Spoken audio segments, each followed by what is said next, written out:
Ora, muito boa tarde. Vamos receber agora aqui uma delegação da Associação Portuguesa do Ensino Superior Privado sobre as iniciativas de revisão do regime jurídico das instituições de ensino superior, proposta de lei número 30/17, primeira sessão legislativa do Governo, projeto de lei 41/17, primeira sessão do Chega e projeto de lei número 276/17, primeira sessão legislativa do PS. Temos neste momento conosco já o professor José Manuel Silva, presidente do Colégio Politécnico, e o Dr. Miguel Copeto, diretor executivo da APESP. Sejam bem-vindos, é um gosto recebê-los. Temos aqui a Comissão de Educação e Ciência disponível para vos ouvir numa apresentação inicial. Creio que já receberam a grelha de tempos. Portanto, eu dou-vos então a palavra para uma intervenção inicial de 15 minutos, depois os grupos parlamentares terão a oportunidade de se pronunciar e terão depois 15 minutos para uma intervenção final. Façam favor. Quem vai usar da palavra então? Dr. Miguel Copeto. Faça o favor, Sr. Doutor. Viva, boa tarde, Sra. Presidente, senhoras e senhores deputados. Agradeço, em nome da Associação Portuguesa do Ensino Superior Privado, a oportunidade de estar hoje nesta comissão. O tema que nos reúne hoje, a revisão do regime jurídico das instituições de ensino superior, não é um tema técnico, é estratégico. O RGES é, na prática, uma das constituições do ensino superior português, condicionando não apenas o próximo ciclo político, mas a próxima década. É precisamente por isso que a mensagem da APESP é clara. O RGES não pode continuar a ser pensado a partir de um modelo único institucional. E sejamos claros, este modelo que existe atualmente no RGES tem sido um modelo estatal, tomado como referência e implícito para todo o sistema. Ora, num país com um sistema de ensino superior plural, estatal, particular e cooperativo, esta opção não é neutra. Condiciona escolhas, limita a capacidade e empobrece o sistema. E esse pluralismo não é uma concessão. É uma opção constitucional e um princípio estrutural do Estado de Direito. E esta pluralidade não é uma singularidade portuguesa, e isto creio que é importante se dizer aqui. Hoje, em Espanha, França, Itália ou Alemanha, o ensino superior privado afirma-se como diversificação, inovação e capacidade instalada num sinal de maturidade dos sistemas. Permitam-me um contraste internacional breve. O Reino Unido publicou há poucos dias a sua International Education Strategy para 2026. A educação é ali assumida como um ativo estratégico nacional, instrumento de captação de talento, de influência e de geração de riqueza, com uma ambição clara de elevar as exportações educativas para cerca de 40 mil milhões de libras anuais até 2030. Não se trata apenas de universidades. Trata-se de um ecossistema integrado, em que coabita ensino superior, formação profissional, tecnologia educativa, língua, serviços e investigação. Tudo pensado como estratégia para o país. Mais perto de nós, Espanha segue a mesma lógica. Há uma estratégia para a língua e para a projeção internacional do sistema universitário. O contraste é claro. Há países que pensam a educação superior como estratégia de futuro e outros continuam a tratá-la como mera gestão administrativa. E Portugal? Onde está no RGES a estratégia para projetar a língua portuguesa e o ensino superior português no mundo, quando o país dispõe de condições únicas que muitos gostariam de ter? É neste ponto que o RGES se torna decisivo como instrumento estruturante da forma como o país se posiciona, ou abdica de se posicionar no mapa global do conhecimento. A Constituição consagra a liberdade de aprender e de ensinar e o direito de criar iniciativas educativas. Mas liberdade que não tem condições reais de exercício é mera liberdade formal. E é isso que aqui está em causa em várias dimensões do sistema. Vou dar 3 exemplos concretos. Primeiro, o modo como o Parlamento escuta o sistema. Muito recentemente, esta Comissão ouviu o CRUP e o CSISP no âmbito do RGES, sem que estivesse prevista a audição da APESP. Foi necessário enviar uma exposição para registar o óbvio. Não pode haver uma revisão do RGES apenas com o Estado a ouvir o Estado. Nem o CRUP nem o CSISP integram dirigentes do setor particular e cooperativo nas suas estruturas. Não representam, por isso, esse setor, nem podem falar em seu nome. E isto não é um detalhe procedimental. Infelizmente é um sinal, porque projeta a ideia de um sistema hierarquizado pela natureza jurídica. E permitam-me ser claro, o interesse público não se confunde com o monopólio estatal. A APESP representa cerca de 92.500 estudantes, mais de 8.800 docentes e investigadores e milhares de profissionais. Quando uma parte relevante do sistema não é ouvida, não se ignoram instituições, ignoram-se pessoas. E isso fragiliza a legitimidade democrática. Segundo exemplo, o acesso a instrumentos de política pública. A APESP alertou esta Comissão para os avisos do Norte 2030, do Alentejo 2030 e do Algarve 2030, que restringem a elegibilidade exclusivamente a instituições públicas, apesar de se tratarem de fundos europeus destinados à qualificação do país. Se o objetivo é qualificar Portugal, é difícil compreender que a elegibilidade seja definida pela natureza jurídica da instituição e não pelo mérito dos projetos ou pelo impacto para os estudantes. Perante estes factos, cabia à Comissão exercer as suas competências de acompanhamento e escrutínio, assegurando critérios de equidade, mérito e interesse público na aplicação desses instrumentos. Terceiro, a resposta a problemas nacionais concretos. Portugal enfrenta uma escassez grave de professores. Foram anunciados contratos de programa para financiar a formação inicial de novos docentes. A iniciativa é determinante, embora tardia e muito provavelmente insuficiente face à dimensão do problema. Por isso, é difícil compreender que este esforço esteja a ser desenhado apenas com as instituições estatais, quando a própria lei prevê expressamente que o Estado possa apoiar a formação de docentes em instituições de ensino superior não público. Num desafio nacional desta dimensão, a resposta não pode ser setorial por defeito. Tem de ser cooperativa.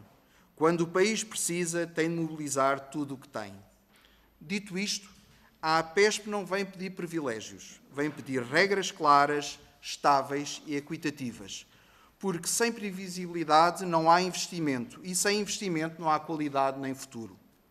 Deixo, por isso, 5 orientações legislativas muito concretas. 1. Consagrar expressamente no RGES o princípio da igual dignidade institucional, garantindo que o ensino superior estatal, o particular e cooperativo são tratados como partes equivalentes do sistema. 2. Reorganizar o regime jurídico das instituições de ensino superior com uma parte geral comum e partes específicas por natureza, evitando que o setor público funcione como matriz normativa implícita para todo o sistema. A aplicação mecânica de modelos pensados para o setor estatal ao setor não estatal traduz-se numa subordinação normativa e hierarquizada que não é apenas técnica, mas também ideológica, como se observa, entre outros, nos artigos 52, 143, 144 e 145 do RGES. Definir critérios objetivos, transparentes e proporcionais para a fixação da capacidade formativa e das vagas. O artigo 64 do RGES não cria apenas uma contradição jurídica. Cria um regime de incerteza e imprevisibilidade que dificulta seriamente a gestão das instituições de ensino superior. Ao remeter a fixação de vagas para critérios não densificados, abre espaço a decisões variáveis e casuísticas, incompatíveis com o planeamento académico, financeiro e o investimento do setor. Por isso, o RGES deve sustentar critérios objetivos, quantificáveis e aplicados através de uma fórmula matemática transparente, permitindo que qualquer instituição conheça antecipadamente o resultado da sua aplicação. Cumpridos esses requisitos, a decisão deixa de ser discricionária, como até agora, e passa a ser meramente administrativa, garantindo previsibilidade ao sistema, equidade e racionalidade económica. Quarto, reforçar o regime de avaliação e acreditação, assegurando maior transparência, comparabilidade internacional e existência de um mecanismo de recurso verdadeiramente independente, que infelizmente é coisa que não existe hoje em dia. Quinto e último, assegurar que a liberdade de escolha dos estudantes não é penalizada por via fiscal, financeira ou administrativa. A liberdade de escolha dos estudantes deve ser protegida contra penalizações de natureza fiscal, direta e indireta, financeira ou administrativa, nomeadamente no acesso à ação social escolar, no tratamento fiscal das famílias em sede de IRS e na aplicação do IVA a serviços educativos, sempre que essas diferenças resultem apenas de natureza jurídica da instituição frequentada. Senhora Presidente, senhoras e senhores deputados, a revisão do RGES é um teste à maturidade democrática do sistema. Se aceitarmos que o ensino superior é um bem público, realizado num ecossistema plural, então a lei tem que refletir isso com clareza. O ensino superior privado e cooperativo não é o outro, é parte do país real. A APESP não está aqui a pedir privilégios, está aqui para pedir o oposto: equidade, regras claras, previsibilidade, dignidade institucional. Porque isto não é uma questão do privado, é uma questão do Estado de Direito. E a revisão do RGES tem de ter a coragem de assumir um princípio simples, mas bem elucidativo. O interesse público não é monopólio do Estado. O interesse público mede-se pelo serviço prestado, pela qualidade, pela responsabilidade e pelo impacto positivo na vida dos estudantes. Não se mede pelo rótulo jurídico. É por isso que esta revisão pode ser mais do que um ajuste técnico. Pode ser a afirmação do país no âmbito do ensino superior. A APESP está disponível para contribuir com rigor e lealdade institucional, porque, no fim, este debate não é sobre instituições, é sobre estudantes, oportunidades e sobre o futuro de Portugal. Muito obrigado. Muito obrigada. Dou a palavra pelo Grupo Parlamentar do PSD à senhora deputada Ana Gabriela Cabilhas. Muito obrigada, Sra. Presidente. Cumprimento as senhoras e os senhores deputados. Cumprimento o Dr. Miguel Copeto. Cumprimento o Sr. Professor José Manuel Silva. E quero começar por agradecer, antes de mais, os contributos e, acima de tudo, dizer-lhes que, sendo o objetivo, na especialidade de melhorar e aprofundar aquela que é a proposta do Governo, e já lá iremos sobre a proposta, por parte do Grupo Parlamentar do PSD sempre houve a preocupação, e aliás, no contexto do Grupo de Trabalho de RGES, de ouvir todas as partes e conseguirmos, nesta fase, e assim esperamos, na fase que se aproxima na votação na especialidade, de colher os vários contributos, porque será através do consenso alargado que poderemos garantir a estabilidade, não só deste diploma estruturante, mas a estabilidade que o sistema de ensino superior necessita. E para nós não temos uma visão estatizante nem de educação não superior, nem de educação superior, e para nós a função de regulação não pode ser confundida com uma discriminação ideológica, muito menos jamais ver o ensino particular e cooperativo como um problema quando é parte da solução para o desenvolvimento do nosso país. E dessa forma, tendo em conta a preocupação que aqui apresentou, em particular sobre uma norma expressa sobre a igual dignidade institucional, eu gostava também que pudesse aprofundar na redação do RGES, onde é que sentem que são desvalorizados ou onde encontram um enviesamento, no fundo, onde pode assumir um papel secundário, e isso será muito importante para a nossa análise. E vou tender a concordar e nesta vertente não me parece que a preocupação seja tanto na redação da lei, mas aí tender a concordar uma prática cotidiana que possa levar a este certo enviesamento. E para nós, já tivemos a oportunidade de o referir antes, as instituições têm que ser distinguidas com elevados graus de exigência, acima de tudo pela sua qualidade, não pelo facto de serem públicas ou privadas ou pertencendo ao ensino universitário ou ao ensino politécnico. Não é uma visão divisionista, mas sim uma visão de agregação que queremos e de consolidação de todo o sistema.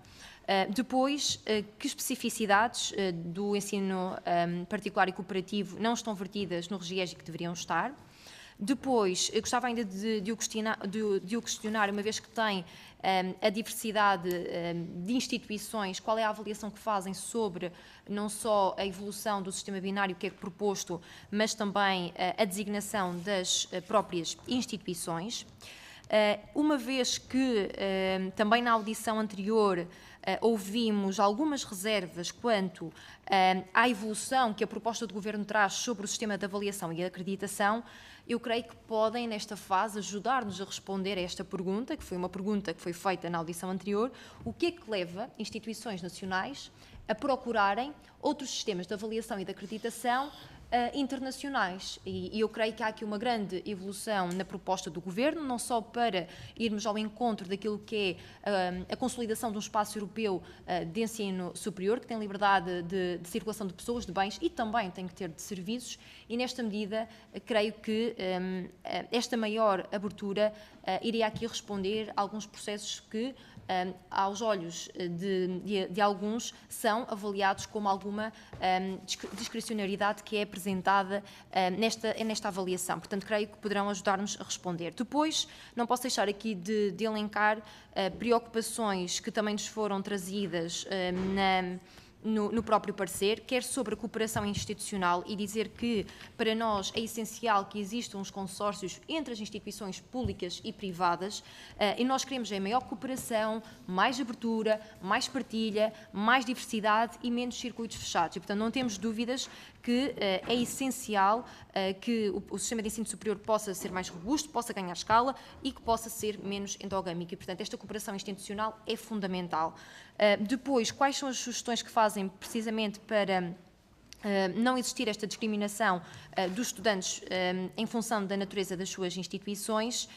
E, para finalizar, tomamos nota daquilo que foi a menção que aqui fizeram sobre os critérios de elegibilidade entre instituições públicas e privadas no acesso aos fundos europeus, o que não pode manifestamente acontecer, e depois sobre as preocupações com as vagas, mas também outras preocupações que nos trazem sobre a internacionalização. Há aqui questões que eu creio que poderão ser dirimidas e tratadas noutra sede que não a sede do RGES. Agradecer uma vez mais os contributos e agradecia as respostas às perguntas. Muito obrigada. Muito obrigada.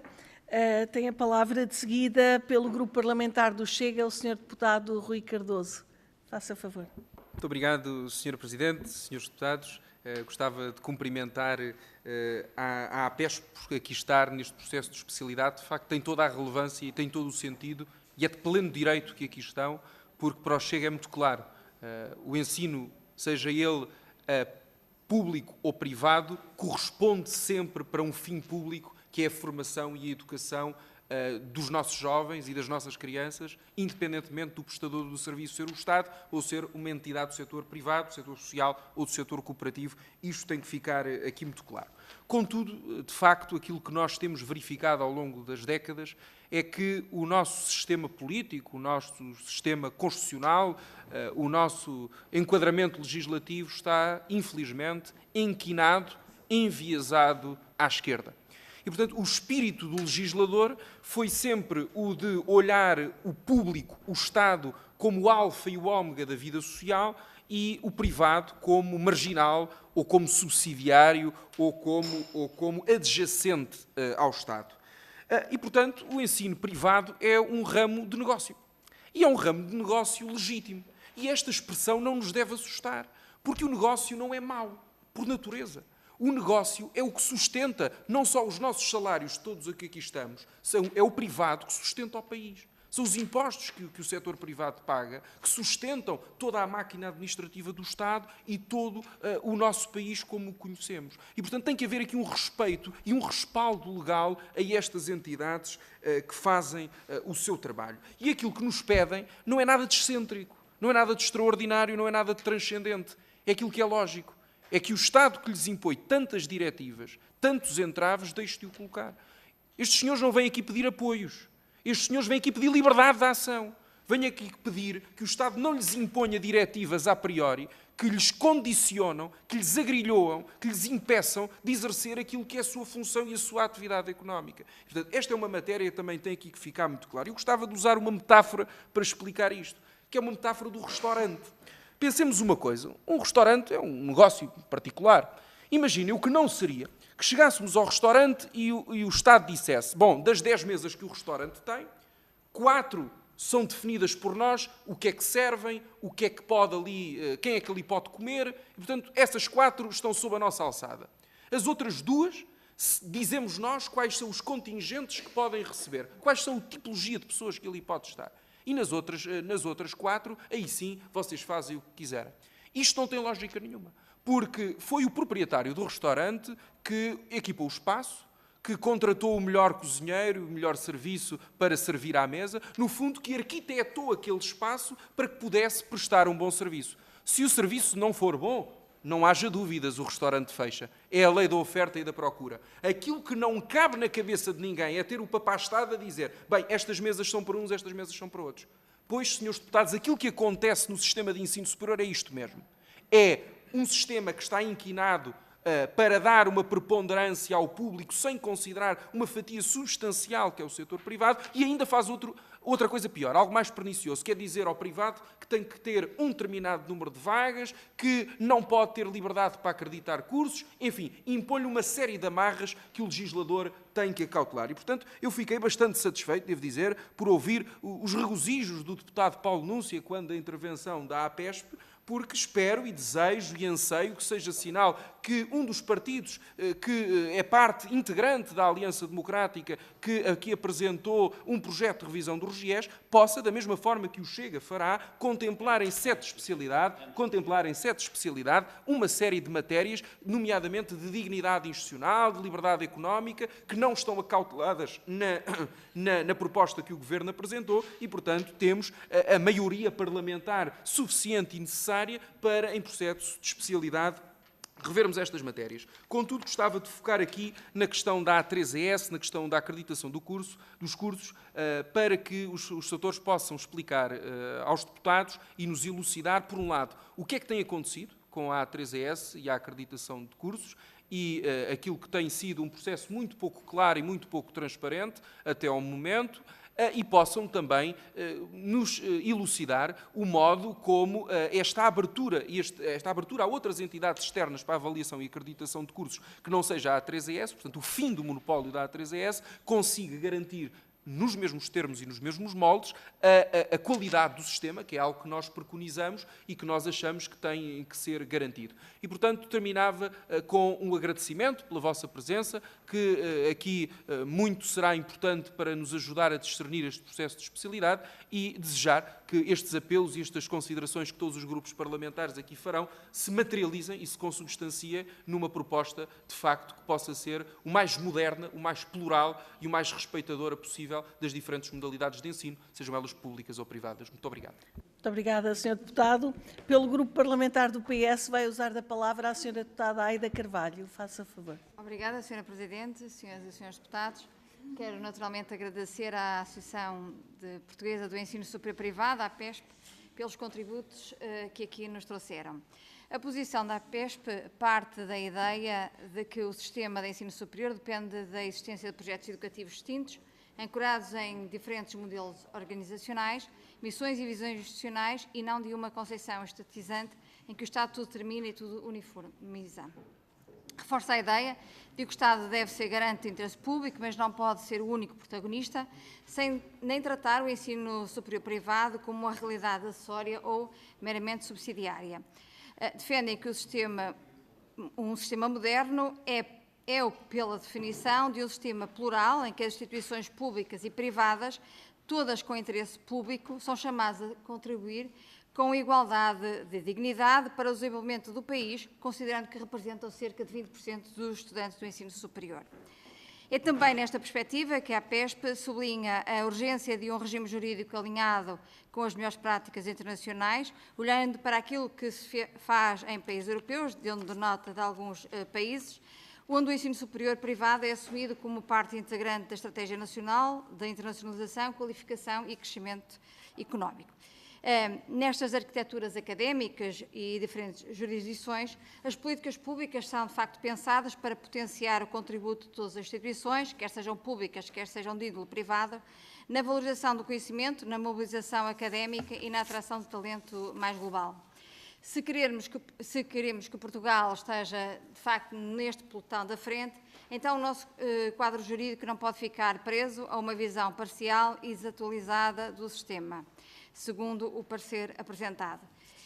Posto isto, eu questiono, faço algumas questões, uma vez que o vosso parecer apresenta um conjunto articulado de propostas, orientações legislativas, algumas de natureza mais técnica, outras de alcance mais estrutural. Como entendem conciliar a exigência de um corpo docente com 100% de doutorados, definida, por exemplo, pelo CNEC, acabamos de ter a audição, com a necessidade de especialistas práticos no subsistema politécnico, sem comprometer a sustentabilidade das instituições privadas? Segundo a Associação, a proposta de acreditação por agências estrangeiras, previstas em algumas iniciativas, garante a comparabilidade de critérios entre a A3ES e as congêneres europeias, ou introduz assimetrias que fragilizam a credibilidade do sistema nacional. Como operacionalizar no RGES um princípio de igualdade e dignidade institucional entre o ensino superior público e privado, distinguindo regras comuns das específicas por natureza jurídica, sem violar o artigo 78 da Constituição. A eleição universal do reitor por colégio alargado, com ponderações variáveis nos estatutos das IES, reforça efetivamente a legitimidade democrática ou cria riscos de instabilidade de governação, especialmente em instituições privadas de menor dimensão. Qual é o impacto de um financiamento plurianual obrigatório no acesso equitativo de instituições privadas a programas públicos de contratualização e internacionalização, considerando as assimetrias atuais nos apoios estatais? Muito obrigada. Muito obrigada, Sra. Deputada. Pelo Grupo Parlamentar da Iniciativa Liberal, vai usar a palavra a Sra. Deputada Angélica da Teresa.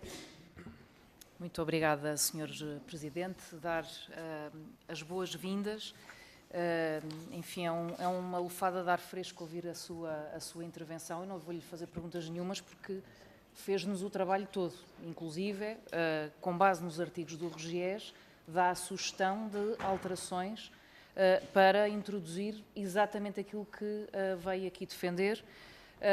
Introduções essas que a Iniciativa Liberal subscreve e vai defender também em sede própria, porque principalmente quando há falta de recursos. Quando não há falta de recursos, bem, enfim, as pessoas que têm uma visão um bocadinho mais estatista, apesar de muitas vezes as pessoas que têm uma visão estatista defendem essa visão estatista para outros, mas para si próprio e para as suas famílias, enfim, usufruem do melhor que a vida tem, da liberdade de escolha em todas as frentes, tanto na saúde como na educação. E, portanto, eu acho isto tudo de uma enorme hipocrisia política e esta hipocrisia que se instalou já há muito tempo e que tem sido difícil para Portugal sacudir esta visão divisionista, separatista entre aquilo que é o público e que é o privado. Mas ainda mais estapafúrdio é quando nós olhamos para a realidade e vemos que há falta de recursos, há falta de professores. Portanto, em vez de olharmos para a capacidade instalada toda e pôr essa capacidade instalada toda ao serviço das famílias e dos alunos, não, continuamos a dividir. Uns acham que o privado é o mau e o público é que é o bom, e outros, como a Iniciativa Liberal, acham que privado e público deveriam estar juntos na solução daquilo que faz falta, e nomeadamente perante recursos escassos, que é a falta de professores. Isto não quer dizer que, naturalmente, não tenham que se resolver os problemas estruturais da falta de professores, não é nada disso. Portanto, antes que alguém venha deturpar as minhas palavras, deixar esta clarificação. Portanto, o que mais dizer? Subscrever aquilo que veio aqui dizer, ouvir deputados dizer que não têm uma visão estatista, mas depois a base que aparece é única e exclusivamente estatal e para as instituições de ensino público, quer dizer, não vale a pena estarmos aqui a perder tempo, é o que é, as pessoas gostam de se enganar a si próprias, façam como entenderem.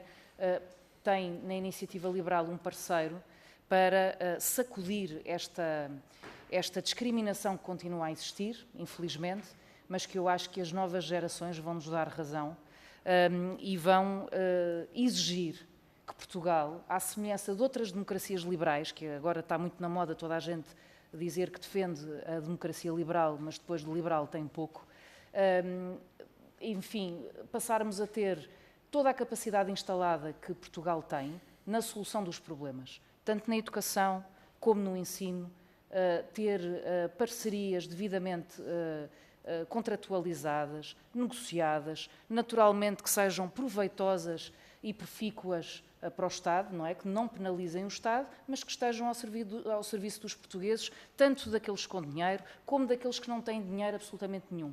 Porque senão o que é que acontece? Vamos ter um país que continua a ser uma divisão entre aqueles que podem pagar e que podem ter liberdade de escolha em todas as frentes da sua vida e aqueles que não podem pagar e que, enfim, têm aquilo que existe. Muito obrigada. Muito obrigada, Sra. Deputada. Vai usar da palavra agora pelo Grupo Parlamentar do CDS-PP o Sr. Deputado Paulo Núncio.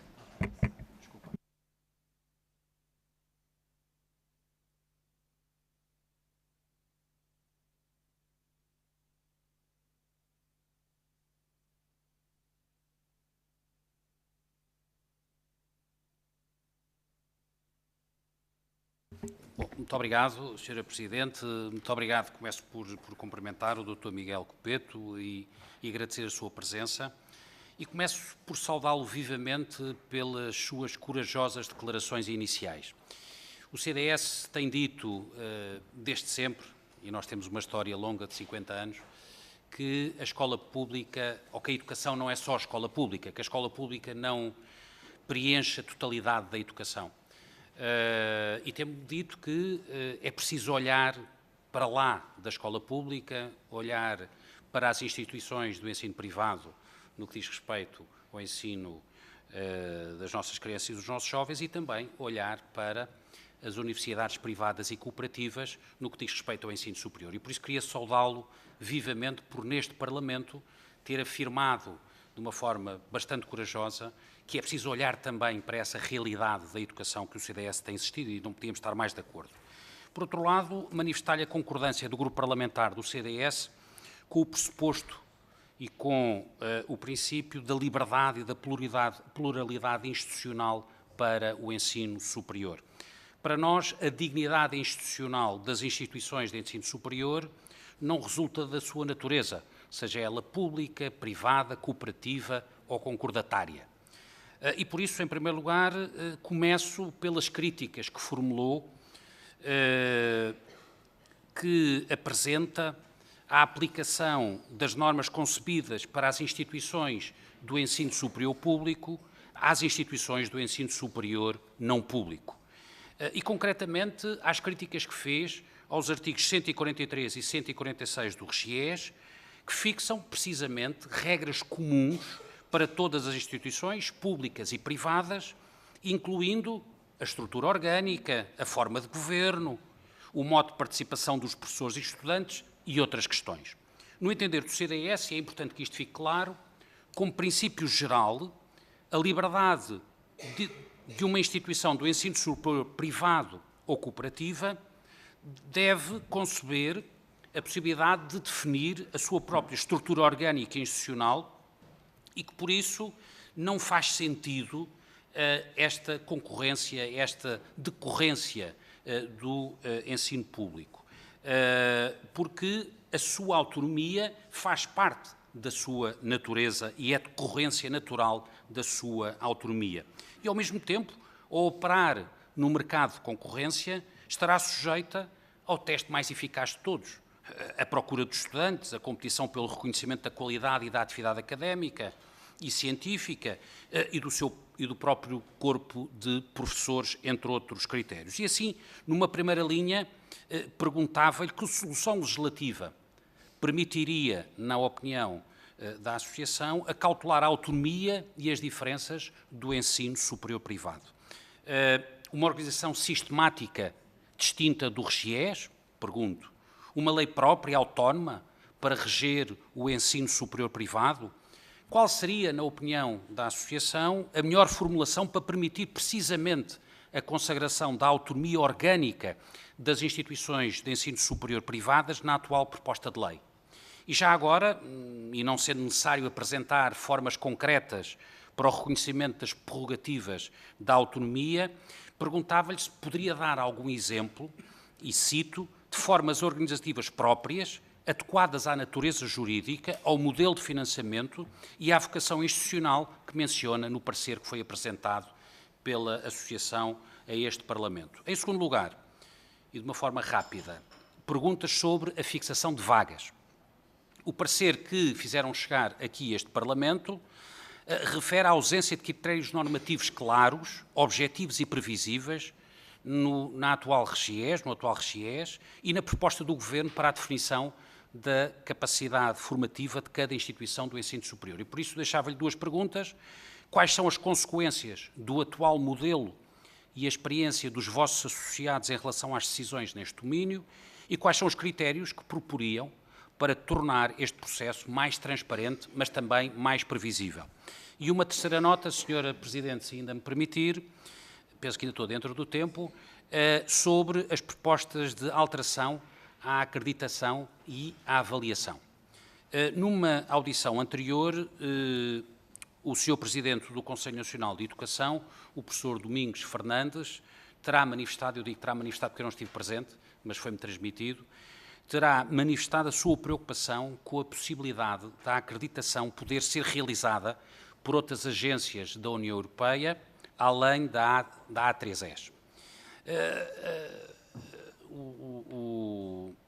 O Conselho Nacional de Educação tem afirmado, aliás, que essa possibilidade pode facilmente, e a expressão desta entidade, poderá facilmente resvalar para a suspeita de uma procura enviesada, de menor exigência, e que a A3ES tem uma cultura de avaliação própria, produto da sua atividade ao longo do tempo.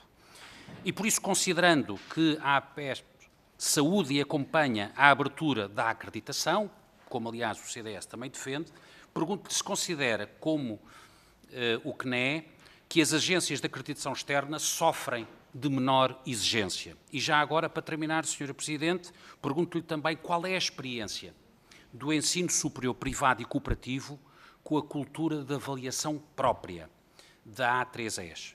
Entende que essa cultura de avaliação própria atende à particularidade e à especificidade das instituições do ensino superior privado? Muito obrigado. Muito obrigada, Sr. Deputado. Aproveito também para agradecer, em nome da Comissão de Educação e Ciência, os contributos que nos fizeram chegar e, de facto, com uma densidade bastante considerável e, portanto, que agradecemos, porque nos permitem, naturalmente, também refletir, ponderar antes da aprovação dos projetos. Muito obrigada. Ouvidos os grupos parlamentares presentes, eu daria agora a palavra aos representantes da APESP para as respostas aos grupos parlamentares. Vai usar da palavra o Sr. Professor José Manuel Silva. Faça favor, Sr. Professor. Muito boa tarde, Sr. Presidente, Srs. Deputados. É um prazer estarmos aqui. Eu julgo que esta reunião tem um caráter histórico, porque é a primeira vez que me lembro, ao longo dos meus 52 anos de professor, de haver uma apresentação aqui de posições do ensino privado com esta abertura e com este carinho, digamos assim, para as questões que aqui temos apresentado e que o Dr. Miguel Copeto apresentou. Eu ia fazer 2 ou 3 considerações sobre algumas questões mais específicas e depois o Dr. Miguel Copeto completará e finalizará, se não houver muito mais intervenções. Eu queria começar por dizer o seguinte: o ensino privado, ao contrário daquilo que muita gente pensa, desempenha um papel social importantíssimo, porque não são os alunos, na sua esmagadora maioria, das classes altas que frequentam o ensino privado.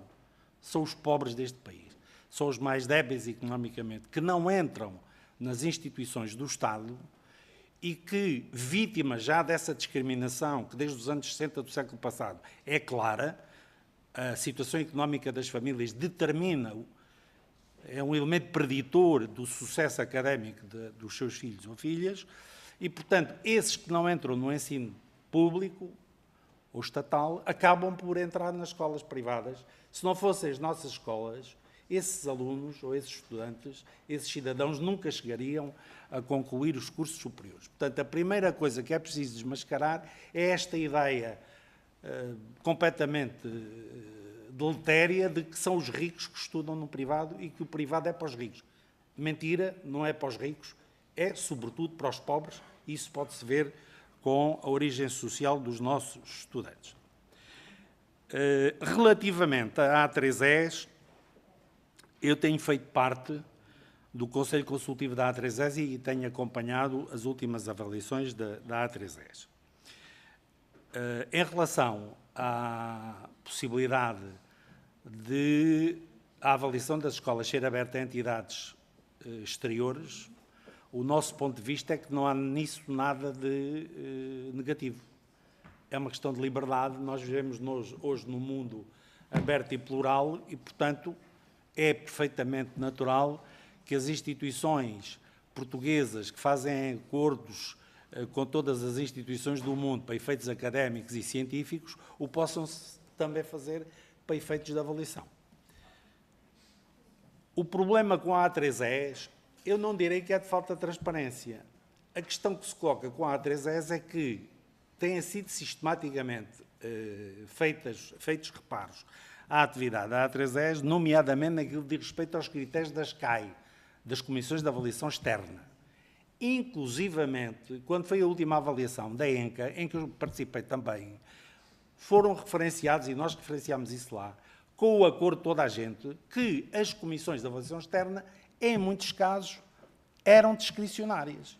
Porque o que acontece é que um colega meu, com a mesma experiência e a mesma formação académica que eu, que vai lá a uma escola que eu dirijo, avaliar um curso, o que vai fazer lá não é chamar a atenção para as ideias que ele tem sobre aquele curso, é avaliar o que nós efetivamente estamos a fazer. E muitas vezes o que acontece é que esses colegas das avaliações externas chegam às instituições e querem impor e põem nos relatórios e acabam por condicionar as avaliações com base nas suas próprias opiniões pessoais sobre aquilo que é ou não a boa organização dos cursos.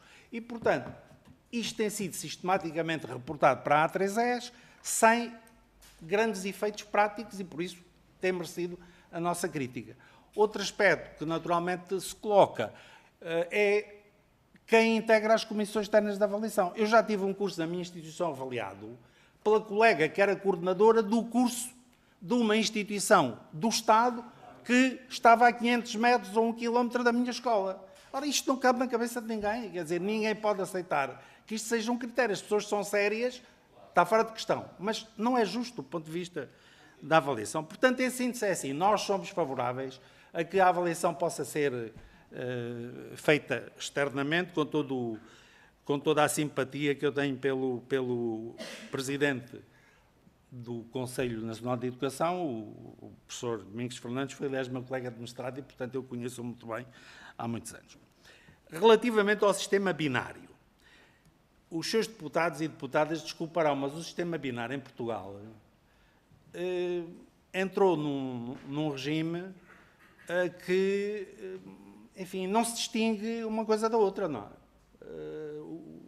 Eu sou da Fundação dos Politécnicos, sou professor do Politécnico desde 83, antes dos Politécnicos já estarem a ter atividade, porque entrei num programa de seleção de candidatos para irem lecionar e fiz a minha formação aí.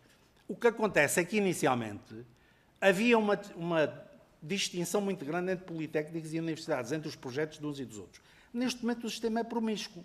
As universidades fazem o que os politécnicos fazem, os politécnicos fazem o que as universidades fazem, na maioria dos casos. E, portanto, nós temos sistematicamente alertado para esta situação. Politicamente tem-se entendido sempre que se deve manter a diversidade dos sistemas, mas na prática isto não é verdade, é uma ficção, que haja grandes diferenças entre uma coisa e a outra, e, portanto, eu penso que os senhores deputados tirarão daí as ilações devidas. A internacionalização é uma área relativamente à qual nós nos temos batido, porque, como disse o senhor deputado, e usou ali o exemplo do restaurante, nós, de facto, sentimos-nos um restaurante. Não. Portanto, o Estado é que determina quantos alunos é que nós podemos ter, quantos é que não podemos, quantas vagas, quantas coisas, e agora até se vem com a eleição do reitor a querer aplicar isso às instituições privadas. E eu dava só aqui um exemplo. Quando se fala em internacionalização, nós temos exemplos. Eu e o Dr. Miguel Copete reunimos várias vezes com os secretários de Estado do Ensino Superior, do Ministério dos Negócios Estrangeiros. Por causa da internacionalização, nunca fomos capazes de resolver o problema. Não há capacidade dos consulados para deixarem vir para aqui estudantes de certos países, nomeadamente hoje foi feito um acordo entre a Europa e a Índia, os consulados boicotam todas as vindas para cá de alunos indianos. Eu, num ano, trouxe para cá alunos indianos, 93% desses alunos concluíram o curso, no ano seguinte os consulados boicotaram totalmente a vinda para cá de alunos com a mesma proveniência. Portanto, assim é difícil fazer internacionalização, a menos que queiram só trazer para cá pessoas brancas ou vindas dos Estados Unidos ou coisa que o valha. De outra forma, é muito difícil. Só mais uma nota em relação à questão da falta de professores. Eu sou professor de raiz. Comecei a minha vida profissional há 52 anos como professor do ensino secundário. Portanto, conheço muito bem isso, depois transformei-me em formador de professores, conheço bem o sistema. Fiz parte de um grupo nomeado pelo governo anterior para estudar o problema e depois esse grupo desfez-se sem nenhuma conclusão. O problema aqui da falta de professores é este. Nós não vamos conseguir, com o modelo que temos atualmente, formar professores para todo o país. E, portanto, ou o legislador entende que é preciso mudar a legislação da formação de professores, ou então nunca mais vamos ter professores. Esta é que é a realidade. Portanto, enquanto insistirem neste modelo que existe de formação de professores, o modelo não é operacional para as necessidades atuais. E, portanto, era bom que se tivesse a consciência disto. Por outro lado, nós estamos num momento de desenvolvimento brutal das ferramentas tecnológicas e também temos que perceber que o ensino não pode continuar a ser o que tem sido até agora. E eu rio-me até um bocado quando outro dia um grupo de professores do ensino superior veio com uma história, não é? Que já foi, aliás, objeto de muita contestação, que era acabar, por exemplo, com a inteligência artificial no ensino superior. Pelo contrário, a gente tem que utilizar as ferramentas mais modernas tecnologicamente para mudarmos as metodologias de ensino que temos atualmente em vigor. Portanto, eu deixava aqui uma nota, que é aquilo que nós temos discutido nesta matéria, que são duas coisas. Uma delas é mudar o sistema de formação dos professores e, por outro lado, utilizar de uma forma mais avançada as ferramentas tecnológicas. E penso que o tempo já está a passar. Miguel, desculpa. Bem, então dava a palavra agora ao Dr. Miguel Copete para o tempo restante, para prestar os outros esclarecimentos que entenda prestar. Faça o favor. Muito obrigada, Sra. Presidente, senhoras e senhores deputados. Obviamente que não há tempo suficiente para poder responder a todas as questões que foram colocadas e para as quais eu me disponho pessoalmente e a Associação também para, em sede de especialidade, a partir de hoje, poder trabalhar juntamente com qualquer um dos grupos parlamentares para poder ajudar numa solução que seja a ideal para o país. A PESP trabalha nesse sentido e, portanto, aquilo que procura são soluções que não olhem apenas para o dia-a-dia de hoje, mas especialmente para o futuro. A última grande transformação do ensino superior em Portugal ocorreu em 1973 com a reforma de Veiga Simão. Desde então não existiu qualquer revolução no ensino superior que tenha, entretanto, ocorrido em Portugal. E, portanto, uma das questões que surgiu foi em 1979, com a Lei de Bases do Sistema Particular e Cooperativo, em que indicava na própria legislação que no prazo de 6 meses iria existir um estatuto para o ensino superior particular e cooperativo. Isto foi em 1979 e a lei só surgiu em 1989. Portanto, foram só 20 anos que demorou. E nessa própria lei indicava também, por exemplo, que em 1989, que em breve iria ser redigido e iria ser proposto um estatuto de carreira para os professores do ensino particular e cooperativo. Isso ocorreu em 1989, ocorreu no Estatuto de 1994, que foi o segundo Estatuto do ensino particular e cooperativo, ocorre ainda hoje no RGES, no artigo 52, que dá a indicação que tem de existir não só um estatuto, como, e pegando naquilo que a senhora deputada também indicou, é que continua também relativamente, quer à carreira, quer à definição de como é que há de ser o Conselho Científico e o Conselho Pedagógico, indicando que existe a matriz do Estado e depois que o ensino privado se tem que adaptar à matriz do Estado. Aquilo que a APESP propôs, e portanto creio que seria enfadonho eu estar agora a repetir novamente algumas das questões, a APESP apresentou o seu parecer com normas e indicações e propostas e justificação porque é que se deveria ir num determinado caminho, mas especialmente relativamente a estas, aquilo que nós defendemos e que eu creio que clarificava e está nas mãos dos senhores deputados, portanto, não está na mão do Governo, está na mão dos senhores deputados, naqueles que estão aqui nesta mesa e naqueles que estarão posteriormente no hemiciclo, em definir uma parte comum daquilo que se pretende para o ensino superior em Portugal, e depois específicas, quer para o ensino público, quer para o ensino particular e cooperativo. E pedia também, se me é permitido acrescentar o seguinte, é que neste novo regime jurídico do ensino superior seja dado uma luz para aquilo que se pretende em termos de futuro.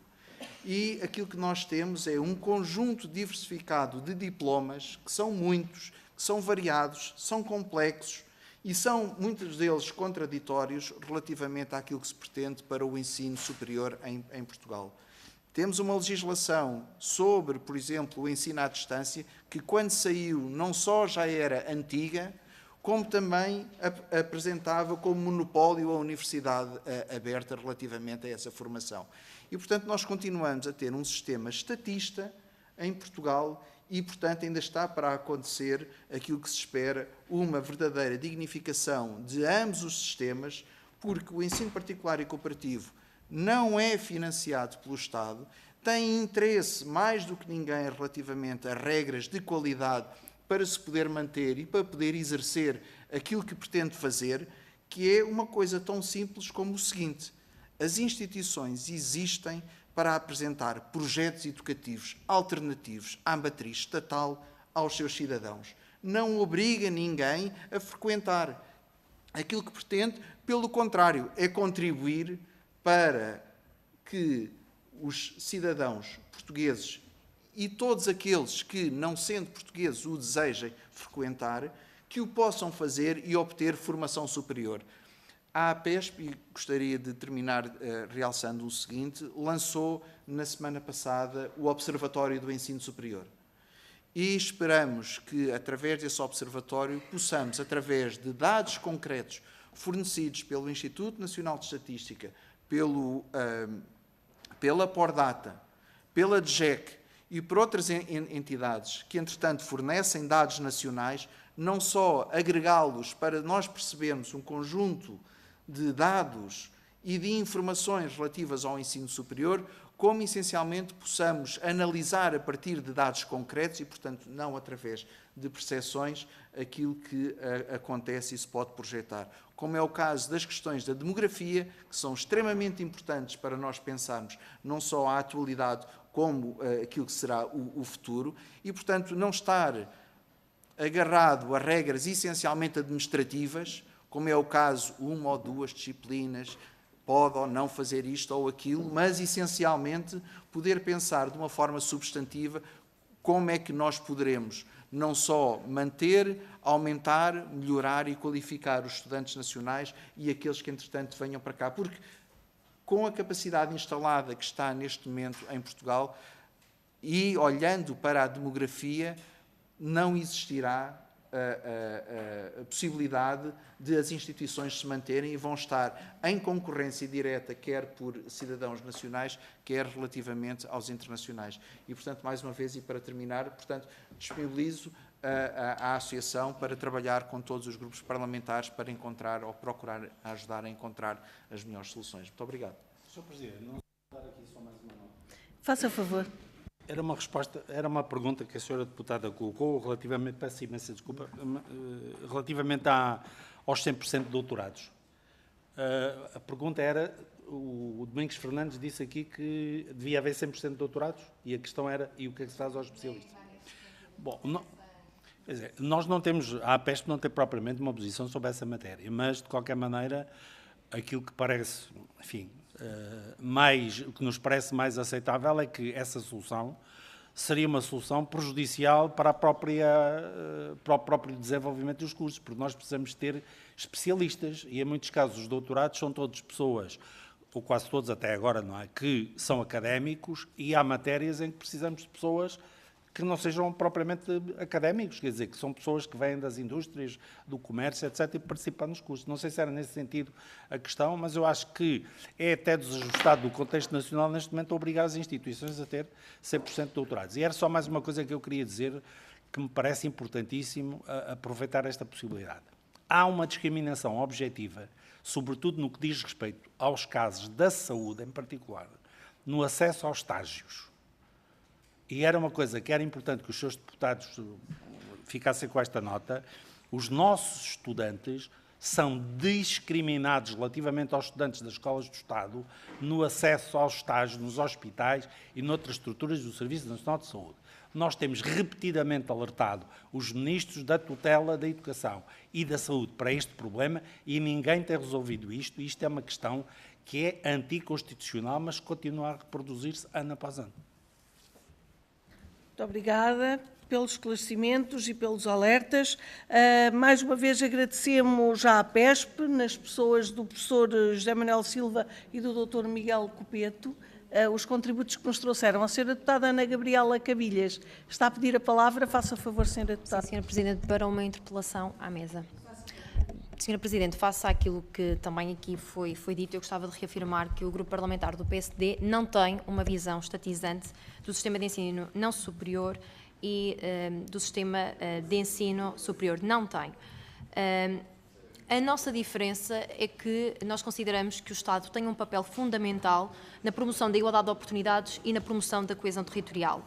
E para além daquilo que é a evolução da proposta apresentada pelo Governo sobre o RGES, eu gostava também aqui de frisar que há um despacho, o despacho número 14.616, de 9 de dezembro de 2025, onde, e passo a citar, estabelece as orientações e os limites para a fixação de vagas para o acesso e ingresso ao ensino superior, passa a abranger apenas as instituições de ensino superior públicas, certamente algo que o ensino superior particular e cooperativo também há muito desejava, portanto não existisse este papel do Estado em limitar as vagas e, portanto, não queria deixar de aproveitar esta oportunidade porque as respostas encontram-se nos factos e nas reformas que estão a ser conduzidas. Muito obrigada. Muito obrigada, senhora deputada. Não havendo mais solicitações, eu vou dar como encerrado este ponto 4 da nossa ordem do dia, agradecendo mais uma vez à APESP os contributos que nos trouxe. Não se ausentem porque continuamos já os restantes pontos da nossa ordem.